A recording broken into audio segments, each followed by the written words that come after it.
then now we go for the top 5. So coming in 5th place is going to be Detroit Become Human. Again, this is a game that arguably blew up my channel. Not in terms of sustaining the channel, but in terms of I just got a sudden boost of views for some fucking reason.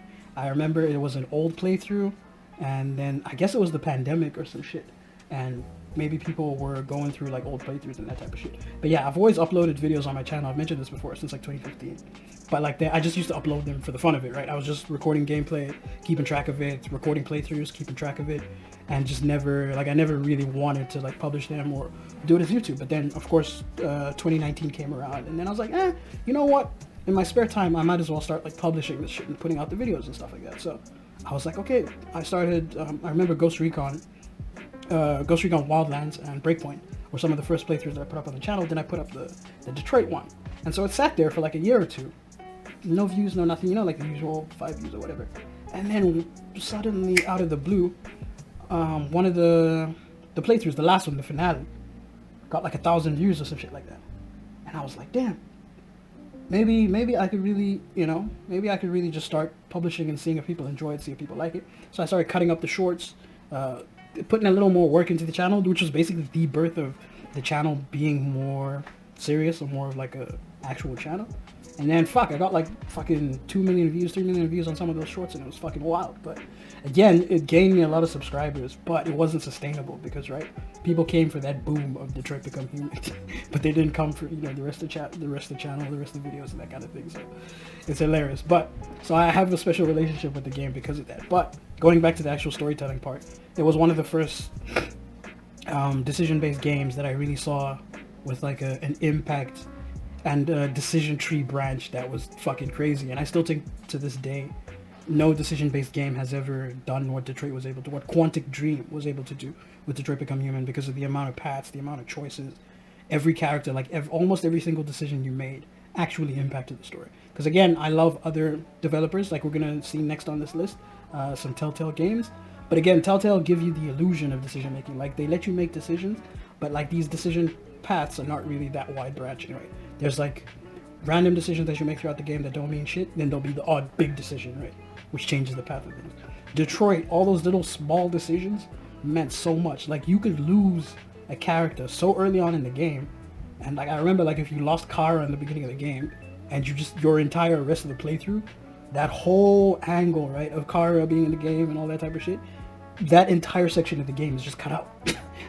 Like you never see it, you never experience it, you'll never, and that's super ballsy to do, right? Because I feel like a lot of these games, the reason why they don't make the decision so open is because, again, they want to keep everything, how do I say this? They want to keep good replay value without having to make people work for the story, which again is a good thing if someone just wants to casually pick up a story, enjoy the story, and enjoy the majority of the game. But it's boring, right, if you want to really feel like your decisions have a say in the story, right? Because you want to be able to kill off a character at the fucking beginning of the game, in the middle of the game, or whatever, or do something that really fucks the entire story, or do something that really impacts the story in a good way. But again, giving you that choice, right? Not giving you the illusion of choice. But yeah, Detroit Become Human. Marcus, Kara, Connor, all the stories. Oh, the relationship between Connor and Hank, as Connor turns from like an asshole police android to just being humanized, knowing like what Hank went through, that kind of thing. Oh, it was a super dope story, as well as the tones. We know like what they were referencing, and I've mentioned it on the channel before, that kind of thing. So I really enjoyed that story. It had a bit of tacky writing. People also bring that up, but again, sometimes maybe good, sometimes maybe shit. And again, number 4 on the list, Telltale's Walking Dead game. Need I say more? Lee, Clem. And I'll, again, since we're doing specific games, and I'm not doing like a whole franchise, because that would be cheating, right? Because if I say the whole season 1 to 5, or the whole of God of War, right? So the specific season I'll do is Telltale Walking Dead season 1, because that's the season that introduced us to Clem, introduced us to Lee, introduced us to so many dope characters. It was just a good opening. It was probably the best season for me, arguably season 1. I liked season 1, I liked season 3, and I liked the last one. I think season 4 was the last one. Yeah, season 4 was the last one. With Clem and AJ, but season 1 was really the beginning. It was just an emotional roller coaster.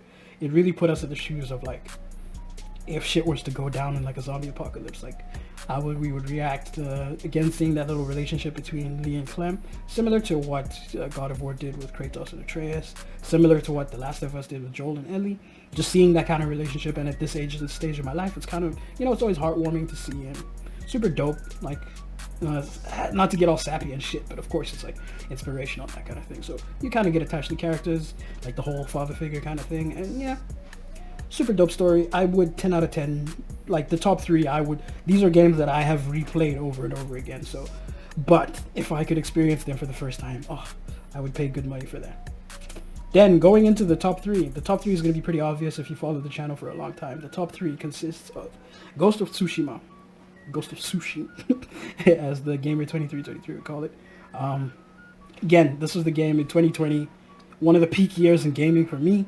I know 2018 is the other peak year that I mentioned, because 2018 had God of War, Red Dead Redemption. For me, 2020 had Ghost of Tsushima and it had The Last of Us Part 2, all within a month of each other. And holy shit, if I could go back to that June, July, if transport me and teleport me to the 2020 June, July, where the world is falling apart, Corona was like at the peak of its powers, but like gaming was, Lord have mercy. And that was leading up into the PlayStation 5 release as well, and Cyberpunk, all that type of shit. Oh my Lord have mercy. See, again, I'm already reminiscing, getting lost. I'm probably gonna have to cut this video into 2 parts, because I know it's already too long. It's super long, that type of shit. But Ghost of Tsushima, Jin Sakai, Yuna, this was essentially the perfect Assassin's Creed game. As people always make the joke, this is what Assassin's Creed has always wanted to be. Sucker Punch managed to pull it off. It was a brand new damn IP, because they'd done other similar IP, Infamous and all these other games, but this was their first shot at brand new IP, and they fucking knocked it out the park. Like Ghost of Tsushima was perfect for me, because it gave a perfect balance between good storytelling and engaging storytelling, but also gameplay that just gets you lost in the world and makes you want to adventure, makes you want to explore. And it doesn't do it in a way that you have to go like grind, right? Because this is another thing that I complain about open world games, where sometimes you'll have to go and do like scummy grinding side missions to like level up your gear and all that type of shit. And it sort of changes the pacing of the game, whereas Ghost of Tsushima was just perfect, because you could just ride through the story and everything would come to you in like a normal pace. You didn't have to scummily grind anything, that kind of thing. So, and number 2 on the list, obvious, again, very, very fucking obvious, The Last of Us Part 2, as I mentioned. Probably the most emotional story I've ever played, behind, of course, the game that's going to be number 1. The Last of Us 2 for me was a perfect take. Naughty Dog challenged themselves. They basically did what a lot of other movies, storytellers, media, they're basically afraid to tell the story from the other side. And it's something that got them a lot of shit. It got them a lot of heat and a lot of hate. But I think they executed it well, because they made us sympathize with the other side. Like I've said in many videos over and over again, there's always 2 sides to another story. You can be the hero in your story, but be the villain in another story.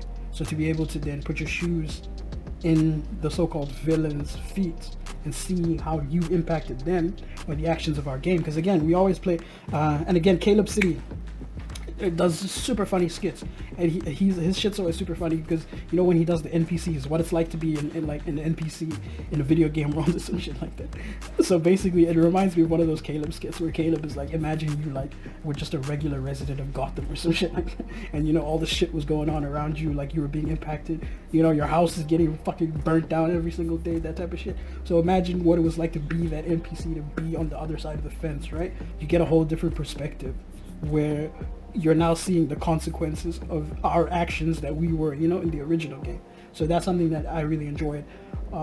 Spoiler alert, again, people always complain about how they killed Joel, but again, for me, it was justified because of, again, the other side. If we see it from the other side, then it kind of makes sense. But of course, if we are stubborn and we refuse to look at it from the other side, then of course people will be up in arms, people will get mad and all that type of shit. So it's one of them ones. But that's really the story that was super emotional for me. Again, the playthrough's on my channel. I'll try to post up some clips. But probably I would say I was more emotional in The Last of Us Part 2 as a roller coaster. But the peak of like the game that made me cry like a little bitch was the number 1 game, Red Dead Redemption 2. When Arthur died, Lord have mercy, I crawled up into a ball, like I was finished. Like, I don't even know. Like, I don't even know if words can describe. Arthur felt like a fuck. Like when we lost Arthur in game, that felt like an actual family member of mine had died. Like, that's how fucking impactful that shit was. And again, that goes to tell you how beautiful the storytelling was in that game. The gameplay, it's probably the game that I would say has the best value for money in terms of content and hours you put into the game. I know people always list up other games like The Witcher, because that's another game that's super dope, super big, where all the side quests and everything feel meaningful. So again, Red Dead Redemption 2 was a perfect blend of storytelling, gameplay. Rockstar was able to basically introduce a whole new protagonist to us, and this protagonist became bigger than John Marston, the original protagonist.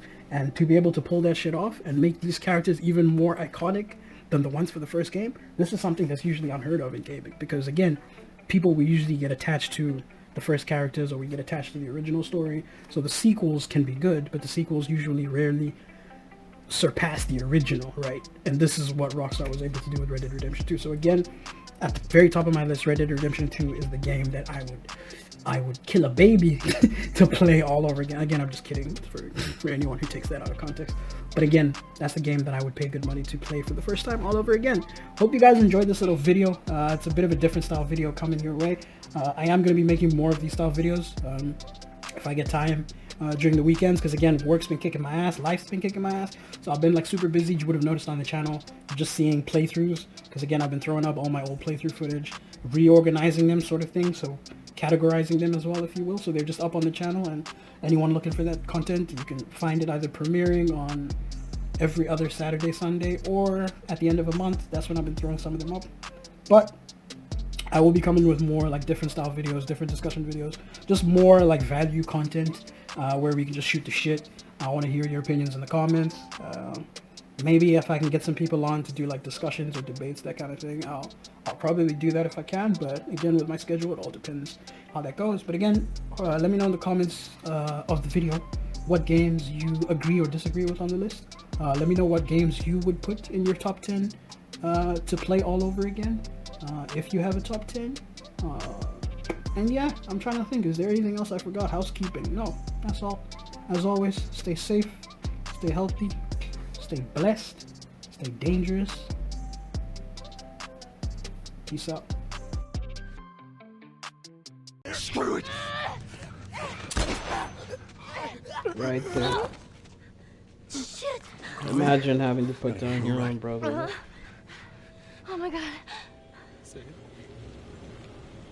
Oh.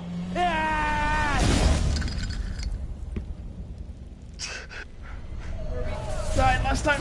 Come on, let's go. Woo.